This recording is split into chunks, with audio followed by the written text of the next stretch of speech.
He told her she was nothing without him. So she walked away, with nothing, and built everything. This isn't just a story about heartbreak, it's about healing, rising, and rewriting your life when someone tries to erase it.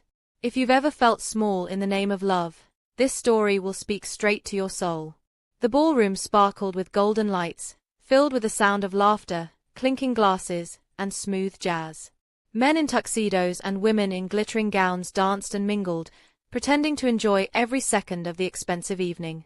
Isabel Moore stood silently beside Logan, her smile frozen like a mask. She wore the blue gown he had picked out. He always chose her clothes.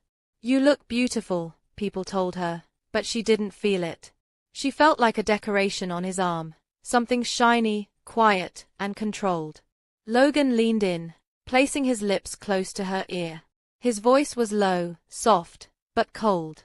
"Smile a little more, Isa. People are watching. You don't want to embarrass me, do you?" Isabel forced a bigger smile. "Of course not," she whispered. He gave her waist a tight squeeze, just enough to remind her who was in control. Later that night, after all the photos and polite laughter, they drove home in silence. Logan's fingers tapped the steering wheel.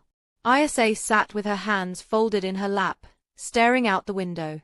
"Why are you so quiet?" he asked. "I'm just tired," she replied softly. He scoffed. "Tired from what? You didn't even talk to anyone important tonight." "I did all the work." Isa looked down. Her throat felt tight. "I tried my best." Logan pulled the car over suddenly. They were still 10 minutes from home. "Your best," he said, turning to her. "Isa, your best isn't good enough. You just stood there looking like a lost puppy. Do you know how lucky you are to be with me? Half the women in that room would kill to be in your shoes." She stayed quiet. What could she say? He was successful, wealthy, charming in public. To the world, he was the perfect man. To Isa, he was the man who slowly stole pieces of her, one insult at a time. Logan shook his head, started the car again, and muttered, "You'd be nothing without me." Those words cut deeper than a knife. When they got home, Isa went straight to the bathroom. She locked the door and stared at herself in the mirror. Her makeup was still perfect. Her dress still fit like a glove. But her eyes looked tired, hollow. "I used to be someone," she whispered to herself. "I used to dream." She sat on the cold bathroom floor, pulled her knees to her chest, and cried quietly so he wouldn't hear. Isa remembered the beginning. Logan hadn't always been like this. Or maybe he had, and she just didn't notice. They met when she was 23. She was working as a junior designer at a fashion studio downtown, excited about life.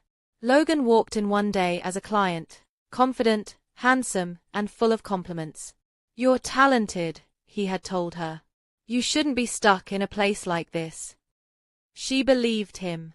He took her out to fancy dinners, bought her flowers, made her feel like the only girl in the world. He asked about her dreams, listened to her ideas. But slowly, that changed. "Why are you working so late?" he asked one night after they moved in together. "I have a deadline." "It's a big project," she said, smiling. He frowned. "I just think it's weird that you'd rather be at work than with me." "I'm not choosing work over you, Logan. I just want to grow my career." He looked hurt. "So your job is more important than me? That's what you're saying?" Isa dropped the conversation. That night, she called her boss and said she needed to reduce her hours. Eventually, she quit altogether. "I just want to support him," she told her best friend Claire during a coffee date. Claire raised her eyebrows. "Support him by giving up your life?" "It's not like that," Isa replied. "He just needs me right now. He's building his business. It's temporary." Claire didn't look convinced. "Isa, I just hope you don't disappear in the process." And she did disappear. Bit by bit. She stopped painting. She stopped going out with friends. She even started dressing differently, only in colors Logan liked. "I don't like red lipstick," he once said as she got ready for a party. "It makes you look cheap." She wiped it off. One evening, Isa brought up the idea of starting her own online store. "I've been thinking," she said cautiously over dinner. "Maybe I could design and sell my own dresses. Nothing big, just something to do." Logan put down his fork and looked at her like she'd just insulted him. "Oh, so now you want to be a boss?" he asked, laughing.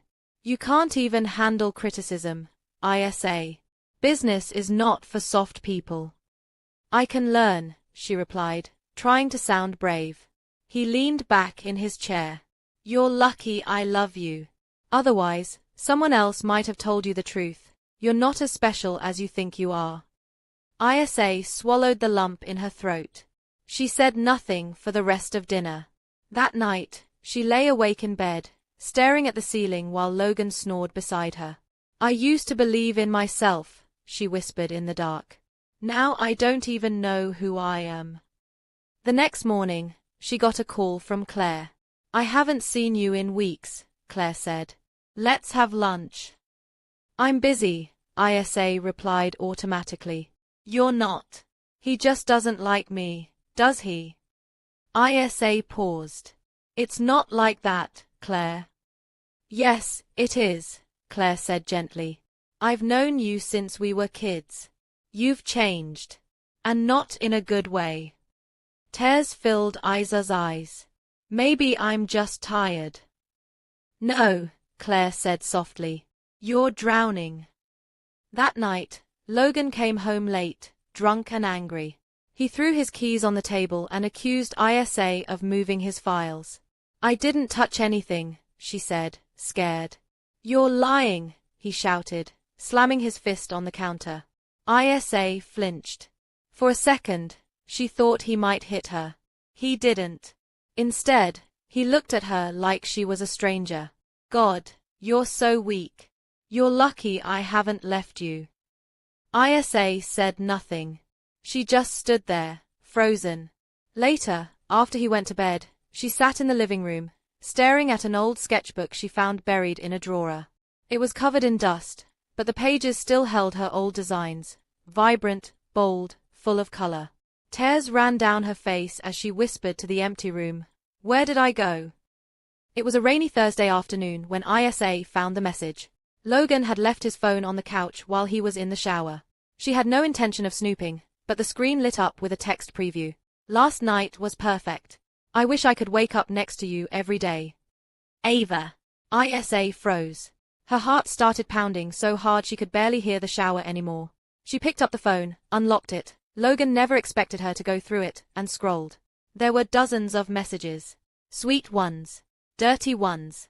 Voice notes. Selfies. Multiple women. Isa felt like the ground had disappeared beneath her. The bathroom door opened. Steam spilled into the room.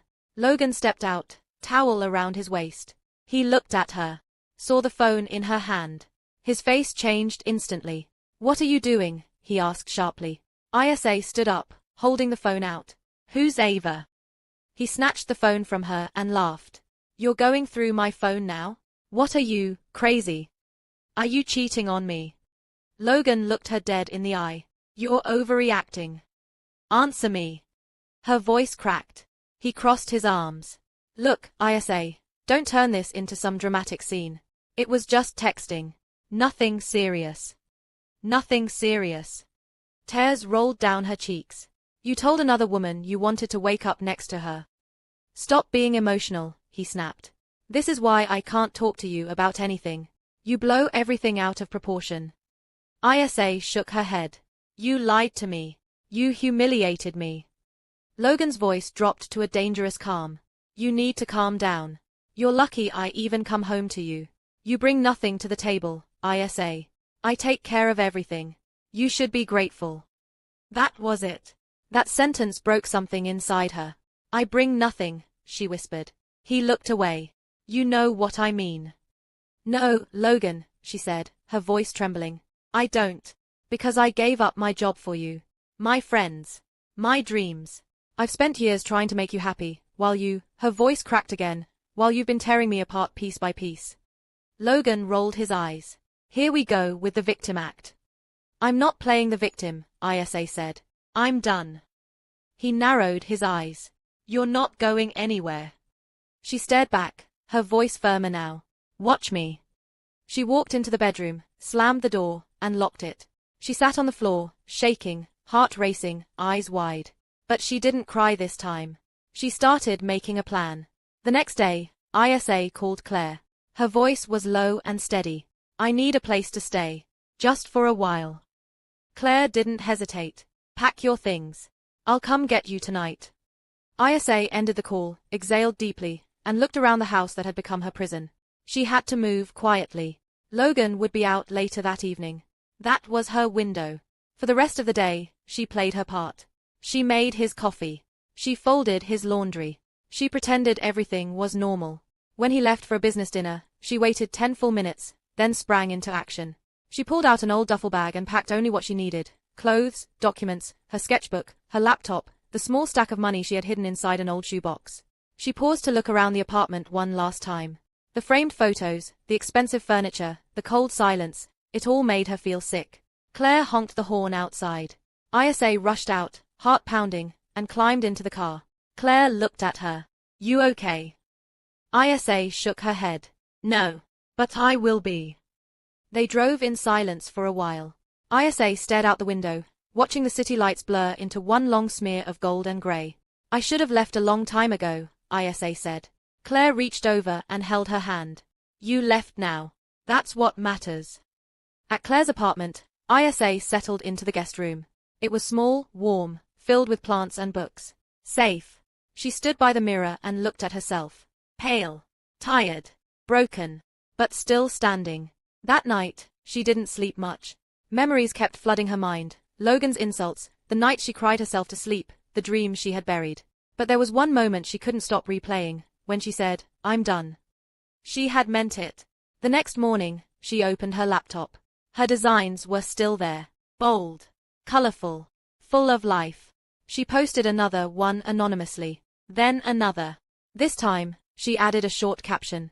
I used to think I was worthless. But my art reminds me I'm still here. Still strong. By the end of the day, her inbox was full. This is powerful. Please tell me where I can buy your designs. You've got a gift. Isa smiled, a real, full smile, for the first time in years. Later, Claire came in with tea and sat beside her. I saw what you posted, she said. You're finding yourself again, aren't you? Isa nodded slowly, piece by piece. Claire looked at her for a long moment. You know, you could build a brand around this. Your art. Your story. Women would relate. Isa hesitated. I don't even know where to start. You'll figure it out, Claire said. You've survived worse. For the first time, Isa believed that might be true. The days that followed felt like learning to walk again. Isa woke up every morning and had to remind herself that she was free, that Logan couldn't control her anymore. But freedom didn't feel like fireworks. It felt like emptiness. Some mornings, she lay in bed staring at the ceiling, her body heavy with exhaustion and sadness. Claire did her best to keep her going. Come eat, she'd say gently. You can't design dresses on an empty stomach. But Isa couldn't eat much. Her heart still ached. Her mind replayed Logan's voice on a loop. You're lucky I love you. No one else will want you. You're not strong enough to survive without me. Sometimes she believed those words. They had lived inside her for so long, they felt like facts. One evening, Claire found her curled up in bed, eyes red from crying. I don't know who I am without him, Isa whispered. Claire sat on the edge of the bed and took her hand. You're the same girl who used to draw gowns on napkins at lunch. You're the same woman who helped me fix my resume when I was jobless. You are still you, Isa. He just made you forget. Isa sniffled. I feel like I'm starting from zero. No, Claire said gently. You're starting from the truth. The next morning, Isa forced herself to shower, get dressed, and sit in front of her laptop. She logged into her design page and saw that the last post had over 12,000 likes. There were hundreds of comments. "You saved me today. I see myself in your work. Please make more." One message stood out. "I left an abusive relationship last year. Your designs make me feel powerful again. Don't stop. Ever." Isa read it 3 times. Her heart swelled. "Maybe I do have something to offer," she whispered. She opened her sketchbook and began drawing, lines turning into shapes, shapes turning into gowns. Bold reds, deep blacks, strong silhouettes. The kind of designs that screamed power. That evening, she created a new logo and opened an Instagram business page. Isa Reborn. She didn't show her face. Just her art. For now, that was enough. Weeks passed. The page grew fast. Orders trickled in. People wanted her designs on custom t-shirts, tote bags, and prints. Isa was shocked by the attention. It was both exciting and terrifying. "I don't know if I can handle this," she told Claire one night over dinner. "Yes, you can," Claire replied. "You've already survived the worst. This is just growth." Then came the message that would change everything. It was from Jade Rivers, a fashion influencer Isa had followed for years. "Hi. I don't know who you are, but your designs speak. Ever thought about turning this into a full brand? I'd love to chat." Isa stared at the message for 5 minutes, not sure if it was real. She replied nervously, "Thank you. I've dreamed about it, but I don't know where to start." Jade answered within minutes. "Let's have a call tomorrow. I've been where you are. You've got something special. Don't let fear talk you out of it." The call lasted an hour. Jade was warm, honest, and direct. "Your art is raw," she said. "You're not just designing clothes. You're telling a story. That's why people are connecting. Let me help you structure this. Turn it into a real business." Isa was overwhelmed, but also ready. They worked together day and night, creating a website, building a brand story, writing captions that told her journey without naming Logan. And then Jade said something that stayed with her. "Share your scars. People don't connect with perfection. They connect with survival." So Isa shared bits and pieces. "For years, I forgot how to dream. Now I dream in color. I designed this during a panic attack. It reminds me that I'm still here. If he ever told you that you're too much, be more." Women flooded the page with support. Her first launch sold out in 4 days. Claire bought 3 shirts and cried when they arrived. "You're doing it, Isa. You're really doing it." But Isa didn't feel proud. Not yet. She felt nervous, like it could all vanish. One night, while working late, she got a message from a customer. "Wearing your shirt helped me walk out of my abuser's house. Thank you for being brave." Isa read it over and over again, and tears fell onto her keyboard. She didn't feel brave. But maybe, just maybe, she was becoming brave. That night, she whispered into the dark. "I'm not going back. Not to Logan. Not to silence. Not to the version of herself that begged to be loved." She was building something new. From the ashes. 3 months later, Isa stepped off a plane in Paris. She wore a custom-designed coat from her own collection. Black, structured, elegant. Her hair was pulled back into a bun, her lips painted a rich plum. She no longer dressed to please anyone. She dressed to tell the world, "I'm here. I survived. I'm rising." Jade had invited her to Paris Fashion Week to attend a private design mentorship program. Isa had never been to Europe before. As she rode in the back of a taxi, looking out at the Paris skyline, she whispered to herself, "I made it this far." It wasn't just the fashion. It wasn't even the business. It was the fact that she had escaped, and was now growing into the woman she had once dreamed of being. At the event, ISA was surrounded by other designers, influencers, and brand owners. She felt small, but not invisible. She introduced herself, showed her portfolio, spoke about her designs with clarity. The nervousness was there, but she didn't let it lead. Later that night, while sipping wine on a rooftop terrace, she met Marcus. He wasn't flashy. He wasn't loud. He was quiet, kind-eyed, dressed in simple clothes. They struck up a conversation about art. "You don't look like most fashion people," he said, smiling. "I'm not," she replied. "I just draw what I feel." "I can see that," Marcus said. "Your eyes are loud, like they've seen things." She laughed. "They have." There was something comforting about him.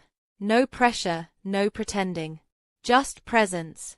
Over the next few days, they met again. Coffee. A walk by the Seine. Long talks about healing, music, and family. ISA found herself smiling easily. Not because she was trying to be liked, but because she was finally at peace. One evening, they sat on a bench watching the Eiffel Tower light up. Marcus turned to her.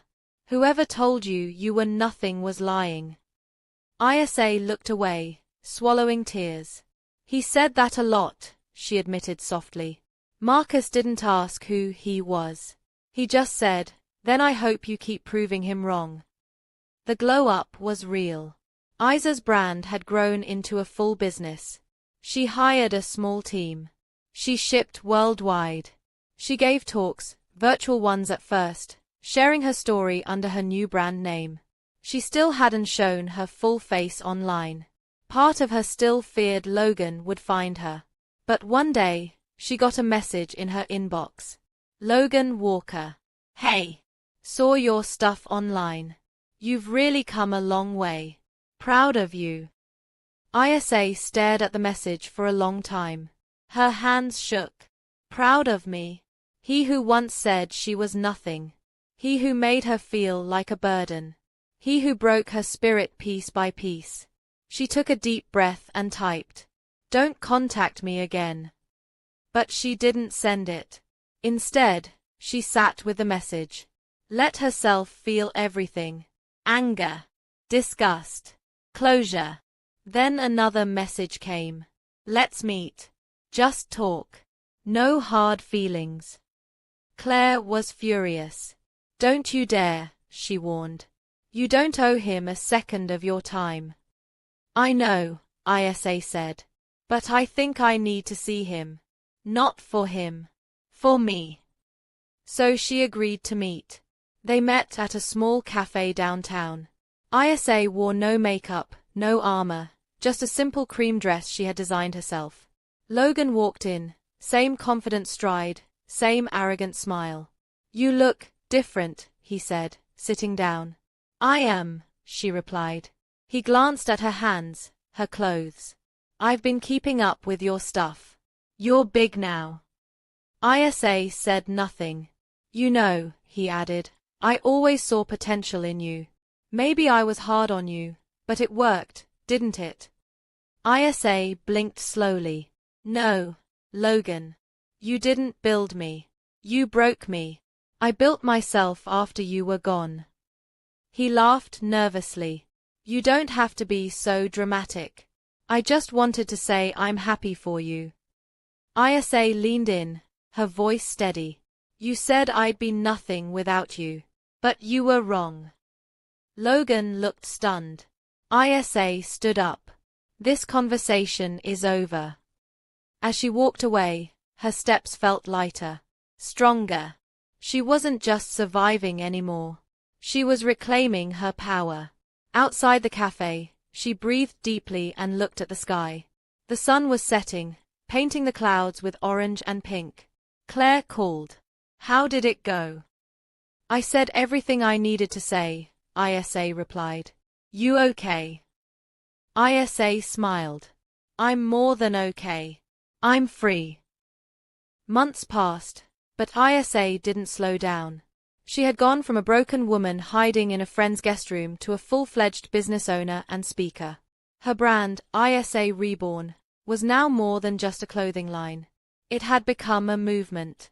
Every post she made, every design she released, was filled with meaning. Her platform wasn't about fashion, it was about freedom.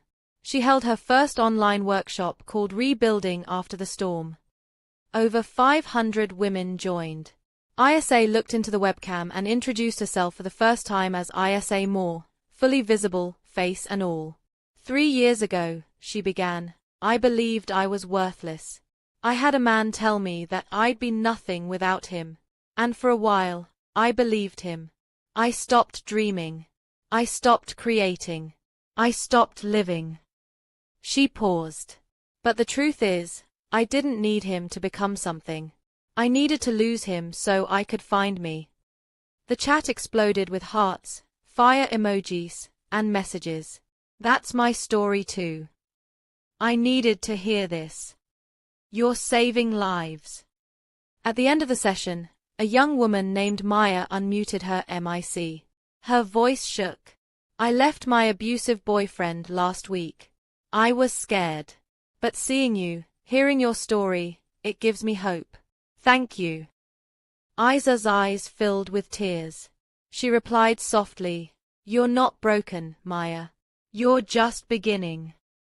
After the workshop, ISA sat in her studio, surrounded by fabric, design sketches, and framed photos of her journey. She looked around at what she had built from scratch. Claire walked in holding cupcakes. I figured we should celebrate. You're officially changing lives. ISA laughed. I can't believe this is real. Claire smiled. You didn't just leave him. You outgrew him. ISA nodded. I found something better than love from a man. I found love for myself. They clinked cupcakes and ate in silence. No more pain, just peace. ISA turned 30 standing barefoot in her dream studio. Sunlight streamed through the windows, casting soft gold across the floor. Her newest collection hung neatly on the racks, vibrant, bold, unapologetic. Each dress told a story of healing.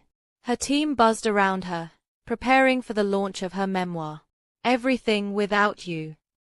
She had written it over the past year. Every chapter pulled from her pain and her rise, from the girl who cried on cold bathroom tiles to the woman now creating spaces for others to rise to. Claire walked in with a big smile. Guess what? What? Your book is trending. #1 in women's empowerment. ISA gasped. Are you serious? Claire nodded. You did that, ISA. Later that evening, ISA stood in front of a small crowd for her first in-person book signing. Her hands trembled as she spoke. I didn't write this book to be famous. I wrote it because there was once a version of me who felt invisible. This is for her, and for every woman who's still trying to remember her own power. The applause was loud. Genuine. After the event, Marcus met her outside with a bouquet of sunflowers. For the woman who became everything, he said, smiling. ISA hugged him tightly. Thank you for seeing me when I couldn't see myself. They walked hand in hand down the street, quiet and content. She didn't need to scream her success. She didn't need to prove anything to anyone. Her life was her loudest statement. Back home, ISA sat alone on her balcony. She looked up at the stars. There was no Logan in her life anymore. No fear. No doubt. Just ISA. Whole. Rebuilt. Everything. She whispered into the night. Thank you for breaking me. Because I found myself in the pieces. If this story moved you, don't just scroll past. Leave a comment below and tell me, what was the moment you decided to choose yourself? Like this video if you believe healing is power. Subscribe for more real, raw, and empowering stories that remind you, you are never alone, and you are more than enough. Share this with someone who needs to hear. You don't need him to become everything, you already are.